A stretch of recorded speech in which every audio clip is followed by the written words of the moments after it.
하나님의 세미한 음성이 오늘도 우리의 가슴에 들려지기를 간절히 원합니다. 고대 그리스에 아고라라고 하는 광장이 있었습니다. 그곳에서 사람들은 회의도 했고요, 그곳에서 집회도 했고, 그곳에서 가르치기도 했고, 가끔 시장이 열리기도 했었습니다. 그런데 장이 열리는 날이면 어린아이들의 놀이터가 바로 그 광장이 되었지요. 그곳에서 그들은 피리를 불고 춤을 추고, 또 다른 사람이 슬피 울면 친구들이 가슴을 치면서 함께 슬퍼했던 그러한 장소이지요. 그런데 그 반면에 유대인들은 그런 장소에서도 반응이 없었어요. 춤을 추지도 않고, 많은 사람들이 어려워했어도 거기에 혹하지도 않았습니다. 오히려 말씀을 열심히 전하고 천국 복음을 전했던 세례 요한을 일컬어서 천국이 가까웠으니 회개하라 말씀을 들음에도 불구하고 회개하기는커녕 저 사람 귀신 들렸네 고 손가락질하고 비아냥거렸습니다.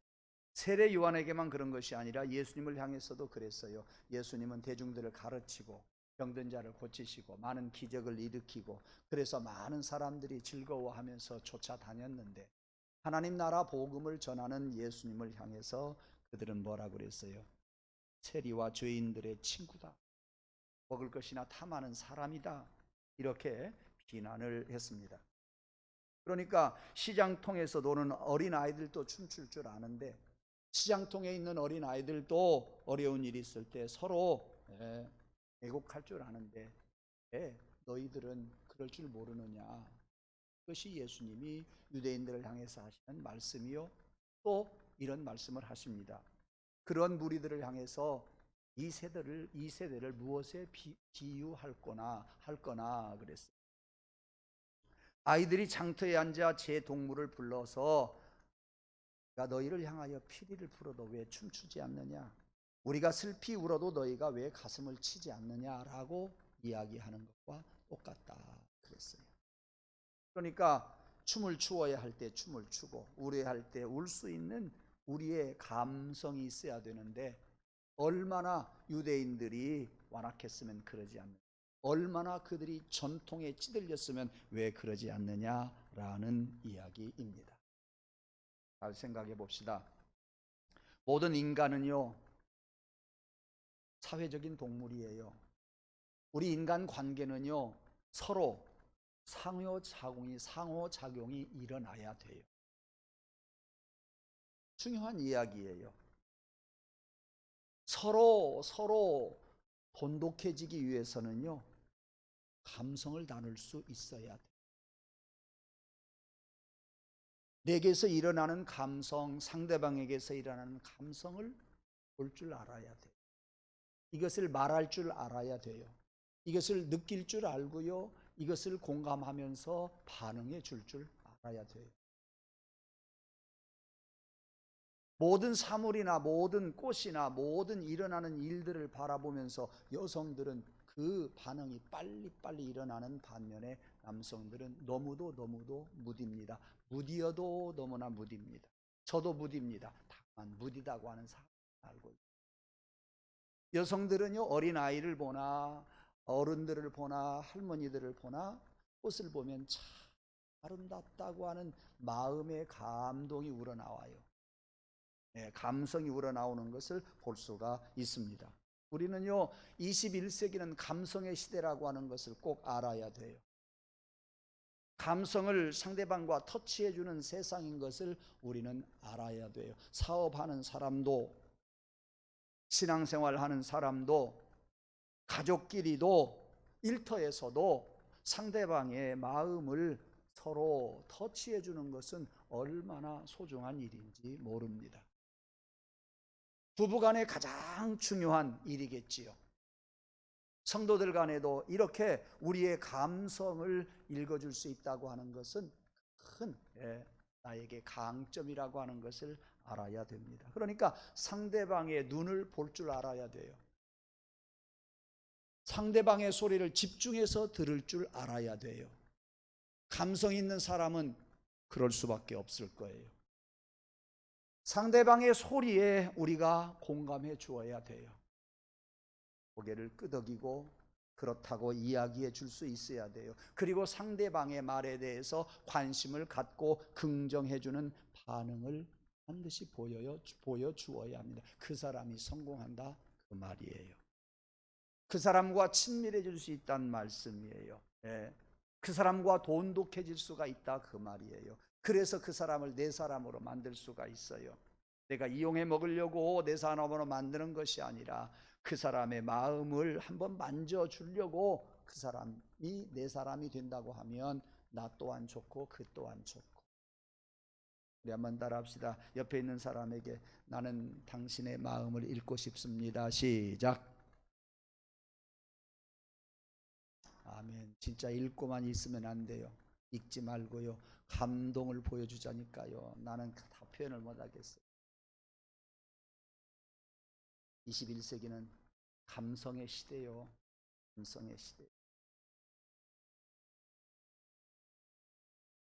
반응도 없고 감탄할 줄도 모르는 사람, 춤추지도 않고 가슴을 칠 줄 모르는 사람, 그에게서 어떤 영혼을 느낄 수 있겠어요? 그에게서 어떤 친밀감을 느낄 수 있으며 그에게서 어떠한 사랑을 느낄 수가 있겠습니까? 아이들이 천국의 주인공이라고 예수님은 말씀하셨어요. 왜요? 모든 사물을 흥미롭게 봐요. 아이들은 모든 사물을 신기하게 봐요. 사소한 것에 웃음을 참지 못하고 까르르 하고 웃어댑니다. 웃어줍니다. 작은 일에도 눈물 짓고요. 순수한 마음 그거 다 표현하면서 삽니다. 그러기에 어린아이들이 천국의 주인공이라고 주님은 말씀하셨어요. 어느 철학자는 이야기해요. 이 세상을 일컬어서 하나님의 암호가 가득 찼다. 아마 그 사람은 예수님을 안 믿는 것 같아요. 이 세상을 가만히 보면 하나님의 암호로 가득 찼대요. 믿는 사람일 것 같으면 하나님의 영으로 가득 찼다. 이렇게 이야기하고 하나님의 영으로 가득 차서 우리가 눈이 열리면 열릴수록 그 영이 보여요.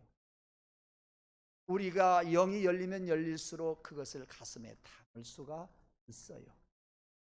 우리는 그 하나님의 영을 가슴에 담고 하나님의 영을 보고 하나님의 영을 들을 때 우리는 하나님의 영 안에서 살고 그 영 안에서 기쁨과 감사하면서 살아갈 수가 있고 세상 것이 내게 들어오지를 않아요. 왜? 그 영이 내 안에 가득하기 때문에. 세상 것은요 별거 아니거든요. 그 영이 가득한 사람은 세상 것을 세상 것으로 구분할 줄 알아요. 버릴 줄 알아요. 그리고 하나님의 영을 하나님의 영으로 만족하면서 살아갈 수가 있어요. 이곳이 천국. 그곳이 천국이라 오늘 또 느끼고 내일 또 느끼고 모레도 느끼고 이 사람에게서 그 영을 바라보고 저 사람에게서 영을 바라보고 성경 말씀을 통해서 바라보고 또 찬송을 통해서 그 영감을 느끼고 기도를 통해서 그 영성을 느끼게 됩니다. 그야말로 우리는 동서남북을 보아도 어떤 사람을 만나도 무슨 일을 해도 그 속에 세상의 암호로 가득 차 있으니 하나님의 그 암호가 여러분들을 채워주는 역사가 있기를 주님의 이름으로 축원합니다. 하나님의 영성으로 가득 채워서 살아가는 저와 여러분 되기를 주님의 이름으로 축원합니다. 오늘 또 깨닫고 내일 또 깨닫기를 소원해요. 모레도 깨닫기를 소원해요. 세상이 흘러갈수록 더 깊은 영성, 젊은이들에게 없는 어른들에게 그 영성, 신앙생활 많이 한 사람들에게 그만한 영성, 고통과 아픔을 겪고 난 다음에 느끼는 맛보았던 그 영성. 아픔으로 끝나면 얼마나 억울해요. 아픈 만큼 영성이 커가야 되지 않느냐 그 말이요. 아픈 만큼 그 영성 가지고 이제 고침받고 살아야 되겠느냐 되지 않겠느냐 그러한 말씀입니다. 말씀을 전하고 들을 때도 마찬가지예요. 말씀을 들을 때, 말씀을 전할 때, 말씀을 느끼고 공감하고 그 말씀에 내가 들어가고 아멘 하면서 화답하는 그런 저와 여러분 되기를 원해요. 오늘이 성소주의 대림절 세 번째 주일이에요. 성소주의를 맞이해서 여러분 하나님의 말씀, 이 성경이 여러분 안에 가득가득 감동이 되어 들어오기를 간절히 원합니다. 네. 그 성경이 나를 가득가득 채워 주어야 되고 성경 안에 있는 영성이 나를 움직여 주어야 하는 겁니다. 그러므로 사랑하는 성도 여러분, 하나님의 말씀에 반응하는 성도가 되기를 주님의 이름으로 축원합니다. 하나님의 말씀에 공감하는 성도가 되기를 주님의 이름으로 축원합니다. 그래서 반응하고 공감하는 그것의 열매가 뭐냐? 여러분의 입가에서 아멘 소리가 나오기를 간절히 원합니다. 그래서 여러분 말씀을 전할 때 제가 사랑하는 성도 여러분 하면 그 옛날 대통령이나 나라의 원수들이 친애하는 국민 여러분 그런 정도로 듣지 마세요. 사랑하는 성도 여러분, 이것은요 제 속에서 감동이 있어서 뭔가 전해지는 메시지가 있기 때문에 그 말씀이 나와요. 그때 귀를 쫑긋이 하십시다. 말씀이 들려지거든 그 말씀을 따라서 여러분들이 아멘 하고 크게 기대하십시오. 그리고 아멘이라고 고백하십시오. 하나님의 반응이 여러분 안에 가득하게 되고 하나님의 말씀이 공감되게 되어질 것이고 하나님의 말씀이 여러분의 영의 양식이 되어질 줄로 믿습니다. 그러므로 우리가 예배 시간에 아멘 아멘 해야 할 때가 언제냐? 기도 시작할 때도 아멘 하십시오. 대표 기도할 때도 한 말씀 한 말씀 문장이 끝날 때마다 아멘 하십시오. 여러분들에게 이 모양 저 모양으로 들려지는 그 기도 소리가 여러분의 기도라고 믿고 아멘 하십시오. 아멘 하면 여러분의 기도가 됩니다. 그리고 고백의 기도를 드린 다음에 제가 사함의 말씀, 사함의 확신을 성경 구절을 통해서 제가 선포하는 겁니다. 그렇게 된 줄로 믿습니다. 어떻게? 내 죄가 사함 받은 줄로 믿습니다 하고 하는 선포의 말씀을 할 때 여러분들이 그래요 하나님 내 죄를 용서해 주신 줄로 믿습니다 하는 고백을 하면서 아멘 하고 크게 고백할 수 있기를 원해요. 왜? 내 죄가 사함 받았으니 감사할 일이 아니냐 그 말이에요. 그러므로 고백하는 거예요. 고백하는 여러분들의 죄는 사함 받게 된다 그 말씀입니다. 저도 사람이라고 한다. 노래를 부르면 춤을 출 줄 아는 감성이 있어야죠. 사람이라고 한다면 슬픔 앞에서 눈물을 흘릴 줄 알아야 되지 않겠습니까?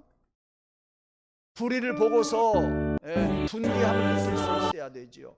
정의감이 우리 속에 있어서 정의를 말할 수 있어야 하지 않겠느냐 그 말이요. 귀한 것이 귀하게 보여져야 돼요.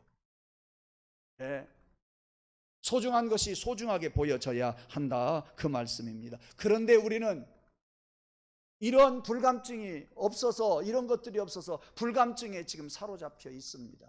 불감증이라고 하는 마귀에게 우리는 사로잡혀서 끌려다니고 있다 그런 이야기예요. 심지어 이런 불감증이 교회에도 있다 그 말이요. 어디에서? 우리는 성경을 바라보는 데서 불감증이 많아요. 그래서 느끼지를 못해요. 감동이 없어요. 안타까운 것은 지금 세상은 많이도 변해가고 있습니다. 사람들의 윤리도 도덕도 그리고 사람들의 양심도 자꾸 무뎌져 가고 있어요. 그래서 불감증이 일어나요. 우리나라는 대형 참사가 많이 일어나는 나라 중에 하나입니다. 비행기 추락 사고, 이태원 참사, 세월호 사건, 건물이 무너지, 아파트 백화점이 무너지는 그러한 나라. 이런 일들로 우리들은 많은 충격을 받아서인지 거기에 우리들이 불감증이 있다 그 말이에요. 우리는 그것을 알아야 돼요. 불감증이 생기면 안 돼요. 불감증이 벗어져 버려야 됩니다. 그런데 교회 안에도 있다 그랬잖아요. 교회 안에서 우리가 가장 먼저 그 불감증을 벗어버려야 할 것이 뭐냐? 하나님의 말씀이에요. 성경이에요. 천하의 가장 소중한 것이 무엇입니까? 성경 아니겠습니까? 그럼에도 불구하고 성경에 대한 소중함을 몰라요. 하나님의 말씀이 보여지지를 않아요. 그 말씀이 불감증 때문에 들려지지를 않아요. 아니 유대인들처럼 말씀을 전하나 오히려 반감이 생기는 경향도 없지 않아 있음을 우리는 시인할 수밖에 없습니다. 우리는 성경에 대한 소중함을 인식하지 못하고 우리 성도들이 살아간다고 하는 것이 그것이 크나큰 문제입니다. 성경이 얼마나 소중한가. 그 불감증을 우리가 막 제거해야 성경의 소중함을 안다. 성경에는 우리가 구원받은 소식이 담겨져 있습니다. 성경에는요, 이 세상을 살아가는 가장 지혜로운 것들이 성경에 가득 차 있습니다. 성경 속에는요, 세상 높은 철학이 있고요, 세상 높은 과학이 있고요, 가장 높은 의학이 성서 속에 있다고 하는 것을 저는 확신하기 때문에 젊은이들에게 이 말씀을 항상 전하려고 도사리고 있습니다. 우리는 성경에 대한 소중함을 잘 알아야 돼요. 그리고 그 말씀을 우리는 감성 있게 느낄 수 있어야 하는 겁니다. 오늘 성서주의를 맞이해서 우리는 하나님의 말씀을 사모하는 성도로서 한국 땅에 전해진 복음과 오늘 본문 에티오피아의 복음이 전해진 것을 간단하게 소개하면서 성서주일 메시지를 마치도록 하겠습니다. 한국의 성경이 전래된 최초의 사건은 1816년 9월입니다. 영국에서 두 배가 서해 바다로 오게 되지요. 하나의 배 이름은 알세스트호고 하나의 배 이름은 리라호라고 하는 두 배입니다. 서해안에 도착해서 2일간 머물렀는데 그때 문정이라고 하는 직책을 가진 두 사람이 배에 오르게 됩니다. 문정이 뭘까? 국어사전을 제가 찾아보니까요, 사정을 물어 알아보는 사람이 문정이에요. 쉽게 말하면 뭡니까? 검문하는 사람이에요. 외국에서 배가 들어왔으니까 조대복이라고 하는 사람과 이승열이라고 하는 사람이 배를 검열하고 검사하는 직책이 있었어요. 그래서 두 배를 검열했는데 그 사람들에게 맨 먼저 성경이 전해졌어요. 그 사람들에게 성경 한 권씩 주었더라고요.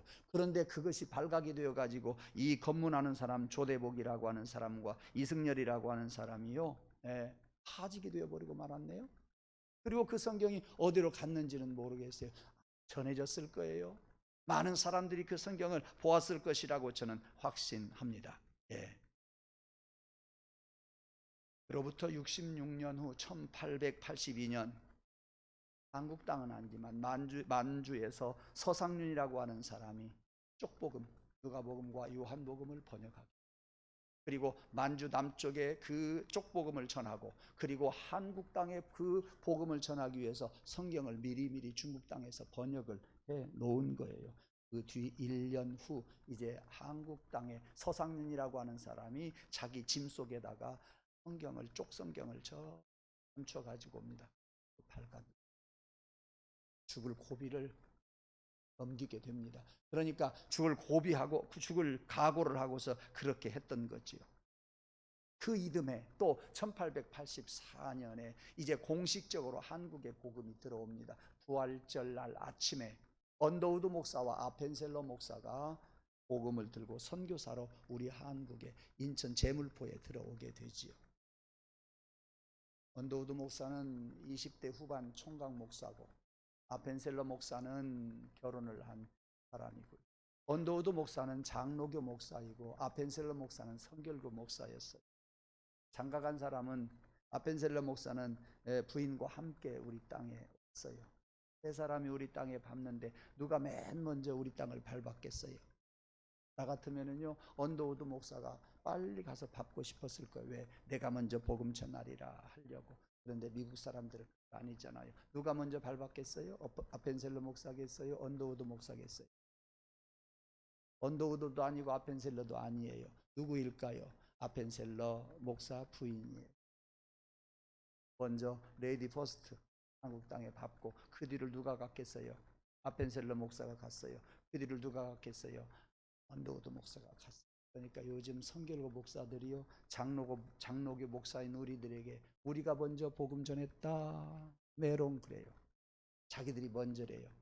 한 걸음 한 발짝 앞에 왔다.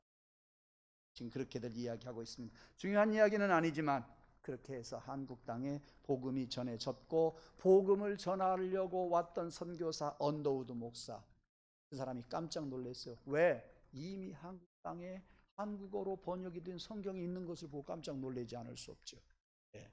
그런데 보세요, 언더우드 목사 아들이 또 한국 땅에서 계속 복음 전했고요. 그 손자도 한국 땅에서 복음을 계속 전했어요. 제가 그 손자 언더우드 목사님에게 제가 공관복음을 배웠어요. 손자 며느리 원진희 교수예요. 그 손자 언더우드 목사 부부예요. 손자 며느리죠. 그분에게 우리가 음악을 배웠어요. 그레고리안 찬트로부터 시작해서 가만히 지금 생각해 보면 참 많이 배웠구나 그런 생각을 해요. 예. 그러다가 평생 한국 땅에서 보내고 정년이 되어 미국 땅에 가서 얼마 안 가서 세상을 떠났고요. 예수병원의 원장인 설대의 원장이 있어요. 그분이 한국 사람의 얼마나 많은 사람들이 위암으로 죽어가는지 안타까워서 다시 미국에 들어가서 위암 공부를 하고 와서 한국 사람들을 치료한 사람이 바로 설대의 원장. 제가 다녔던 호남신학대학 운동장 앞에 보면 조그마한 산이 있는데 눈물을 안 흘릴 수가 없어요. 그 선교사들이 난 아이들이 2살, 3살, 4살, 7살 때의 풍토병으로 세상을 떠나서 그 신학교 앞에다가 동산에다가 아이들 무덤을 갖다 할아버지가 아버지가 와서 복음 전했으면 됐지. 왜 태어난 자식들이 우리 한국 땅에서 죽어야 하느냐. 여러분, 여러분들에게 주어진 손이요, 성경이요, 여러분 손에 주어진 성경이 그냥 주어진 거 아니에요. 죽을 고비를 넘기면서 번역을 하고 전도를 했던 서상윤 같은 사람이 있고, 선교사들이 있고, 선교사들 자녀들이 순교의 길 까닭에 오늘날 우리는 그 많은 성경을 가지고 살아가고 있는데 우리는 그 성경에 대한 불감증이 있다, 그런 이야기. 우리는 배워야 돼요. 우리는 느껴야 돼요. 왜 그런 사람들이 생명을 걸고 복음을 전했으며 왜 자식을 희생시키면서까지 이렇게 복음을 전했겠습니까? 우리는, 그 사람들은 세상의 여러 가지 것들을 보고도 알지 못하고 전에도 알지 못했어요. 근데 우리는 성경이 있어요. 우리는 성경을 쥐고 살아요. 여러분, 성경 보고 예수 믿는 역사가 있기를 원하고 성경을 보고 말씀에 큰 감동이 있기를 원합니다. 성경을 통해서 여러분의 감성이 우러나기를 주님의 이름으로 축원합니다. 일부 예배 때 드리지 않았던 말씀, 성경을 통해서 무뎌진 내 감성이 솟아나기를 원해요. 이것이 회복되기를 원해요. 성경을 통해서 하나님의 성령으로 내 속의 감성이 회복이 되어서 사람을 보고 사람을 대하고 세상을 살아갈 수 있는 그런 성도가 되기를 주님의 이름으로 축원합니다. 제발 하나님의 말씀이니 그 말씀에 감동을 받고 감성을 얻어서 내 안에 완전히 묻혀져 버린 감성이 돋아나야 되겠어요. 새싹이 나듯이 나야 되겠다, 그 말씀입니다. 오늘 본문으로 돌아가서 보십시다. 빌립이라고 하는 사람이 에디오피아 내시에게 복음을 전하는 내용이 오늘 본문에 소개되고 있습니다. 내시가 빌립의 이야기를 듣고 급기야 마차에서 이야기를 들었던 그가 가다가 물이 있는 것을 보고 내가 세례를 받겠습니다. 세례를 받게 됩니다. 누구에게? 그 빌립에게. 그래서 그 복음 가지고 에디오피아 먼 곳에 가서 그곳 자기 있던 곳에 가서 복음을 전하고 에디오피아가 복음이 전해지는 역사가 일어나게 되었다고 하는 것이 오늘 본문이고, 에디오피아의 복음의 역사의 배경이 오늘 본문입니다. 한번 보실까요? 빌립은 예루살렘에서 큰 핍박이 일어나게 되자 사마리아로 피난을 왔던 사람이에요. 한편 에디오피아 여왕의 내시인 사람, 간다게라고 하지요. 간다게는 고유명사가 아니에요. 사람 이름이 아니에요. 애굽의 왕을 뭐라 그래요? 바로라고 하지요. 그와 똑같이 간다게라고 하는 말은 보통 명사예요. 애굽 여왕, 간다게. 애굽 여왕을 갖다가 간다게라고 하네요. 그런데 간다게는요, 정실 아내를 바로 간다게라고 하지 다른 사람은 간다게라고 하지 않더라고요. 오늘 설교 준비를 하면서 보니까 여러 가지 이야기들이 많이 나옵니다만 다 드릴 수는 없고요. 하여튼 사마리아로 피난을 갔어요. 빌립이요. 유대인들은 사마리아를 무시하잖아요. 이방 사람들이거든요. 피가 섞인, 좋지 않은 이방의 피가 섞인 사람들이라고 그래서 사마리아 사람들하고 상종도 않고요, 사마리아 땅을 밟지도 않아요. 그러니까 빌립이 사마리아로 갔다는 이야기는 생명의 위협을 느끼고 거기 가면 보호를 받을 수 있으니까요. 한편 애굽의 여왕 내시는 그 멀리서 예배하러 예루살렘으로 가게 됩니다. 내시는 어떤 사람이요? 남자 구실을 못하는 사람이잖아요. 신명기에 가서 보면 남자 구실을 못하는 사람은 성전 안에 들어갈 수가 없어요. 예배할 수가 없어요. 그런데도 예배하러 갔어요. 얼마만큼 예배를 간절히 사모했으면 그 먼 곳 에티오피아에서 예루살렘까지 왔었겠어요. 성전 안에 들어가지 못하고 성전 밖에서 예배드리는 것을 듣고 그냥 돌아갑니다. 한편 하나님께서는 빌립에게 이야기합니다. 너 예루살렘으로 돌아가는데 가사를 통해서 가거라 하고 가사까지 가라고 이야기합니다. 내시는 마차를 타고 에티오피아로 가는데 가는 길에 이 사람들이 만나게 되죠. 만나게 주셔요. 미리미리 가르쳐 주셔요. 그리고 내시가 마차를 타고 가면서 무엇을 읽느냐? 성경을 읽었어요. 어떤 성경? 구약 성경 이사야서를 읽었어요. 마차에 빌립이 올라타서 보니까 성경을 읽거든요. 그에게 복음을 전하게 됩니다. 예수를 알지 못했던 그에게 복음을 전하게 된다니까요. 그래서 예수를 알게 되었고 그는 예수를 믿게 되었고 아까 말씀을 드린 것처럼 가다가 물이 있는 것을 보고 마차에서 둘이 다 내려가지고 세례를 받고 빌립은 세례를 주게 됩니다. 이것이 오늘 본문 말씀의 내용이고 오늘 본문 말씀은 이렇게 해서 복음을 들고 내시가 에티오피아에 갔고 에티오피아에 그를 통해서 복음이 확산되어졌다고 하는 것이 오늘 본문의 내용이지요. 사랑하는 성도 여러분, 아까 말씀을 드린 것처럼 여러분의 손에 성경이 저절로 왔다고 생각하지 마십시오.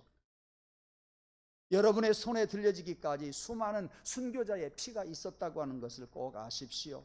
한 영혼을 구원하기 위해서 목숨 걸고 복음을 전하려고 했던 그런 사람들이 있기 때문에 오늘날 우리들에게 예수 그리스도의 복음이 전해졌고 우리는 수없는 많은 성경을 가지고 있으면서 성경을 보고 신앙생활을 하고 있습니다. 그러므로 여러분의 성경은 피라 그 말이요, 여러분의 성경은 눈물이라 그 말이에요. 여러분들이 가지고 있는 성경은 예수 그리스도의 피다, 그런 말씀입니다. 하나님께서 주신 아름다운 선물임을 여러분들이 아시고 또 한 번 말씀을 드립니다. 하나님의 말씀이 여러분 안에서 항상 감동이 되어지기를 원합니다. 하나님의 말씀이 여러분 안에서 감동이 되어짐으로 여러분 안에 있는 잠자고 있는 영성이 우러나기를 주의 이름으로 축원합니다. 이제는 여러분들이 예배하면서 하나님의 말씀을 보면서 찬송을 하면서 기도하면서 그 영적인 감성이 여러분 안에서 우러나옴으로 말미암아 우리가 새로운 삶을 살기를 원해요. 어떻게? 감성이 우러나오면 성경이 다시 보여요. 감성이 우러나오면 예배가 다시 느껴져요. 감성이 우러나오면 우리가 다시 기도할 수 있어요. 새로운 찬양을 할 수 있어요. 우리는 새로운 세계를, 영의 세계를 맛볼 수 있다, 그 말이에요. 그 세계가 어떠한 세계인지 우리는 알지 못하나, 손에 쥐어줘도 알지 못하나 하나님 무엇인지 나에게 깨우쳐 주시옵소서. 그 영의 것을 내가 깨닫게 도와주옵소서. 이렇게 기대하고 고대하고 기도하면서 예배하고 기도하고 찬송하면서 여러분들이 여러분의 감성이, 잠자는 감성이 깨어나기를 주님의 이름으로 축원합니다. 내시가 성경을 사모했던 그 마음만을 우리가 배워야 하고 결단의 시간이 되기를 원합니다. 내가 이제 말씀을 통해서, 성경을 통해서, 예배를 통해서, 기도를 통해서 하나님 영의 감성이 내 안에서 우러나오게 해 주옵소서. 죽은 영이 깨어나게 해 주옵소서. 잠자는 영이 깨어나게 해 주옵소서. 그리스도 안에서 내가 다시 죽었다가 다시 태어나기를 원합니다.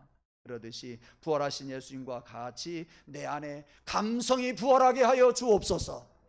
우리 남자들 잘 들으시기 바랍니다. 남자들에게 그렇게 어렵고 어려운 감성이 깨어나게 해달라고 여러분 기도하고 그 감성을 가지고 또 말씀 보고 말씀 읽고 그리고 예배하는 가운데 여러분의 삶이 감성으로 온통 가득하기를 주님의 이름으로 축원합니다.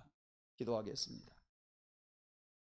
하나님, 성서주의를 맞이해서 하나님의 귀한 말씀이 우리 안에서 늘 깨우쳐 주시고 우리 안에 감성으로 돋아나 우리가 우리의 힘으로 우리의 생각으로 살아가는 것이 아니라 하나님의 귀한 말씀, 그 말씀을 받아서 감성으로 살아가는 저희들 되게 도와주시기를 간절히 원합니다. 하나님, 말씀을 통해서 감성이 부활하게 하여 주옵소서. 기도를 통해서 감성이 부활하게 하시고, 찬송을 통해서, 말씀을 통해서 감성이 부활하게 하시고, 부부를 바라보면서 감성이 부활하게 하시고, 가족을 바라보면서 부활하게 하시고, 우리 성도들을 바라보면서 우리의 감성이 부활하게 하여 주시옵소서. 그래서 모든 것을 감성으로 보고 감성으로 말하고 감성으로 살아가는 우리 모두가 되어서 21세기 감성의 시대에 감성으로 살고 신앙생활하고 이 땅에서 성공하고 이 땅에서 인간관계 잘 맺어가게 하여 주시옵소서. 예수님 이름으로 감사하며 기도드리옵나이다. 아멘.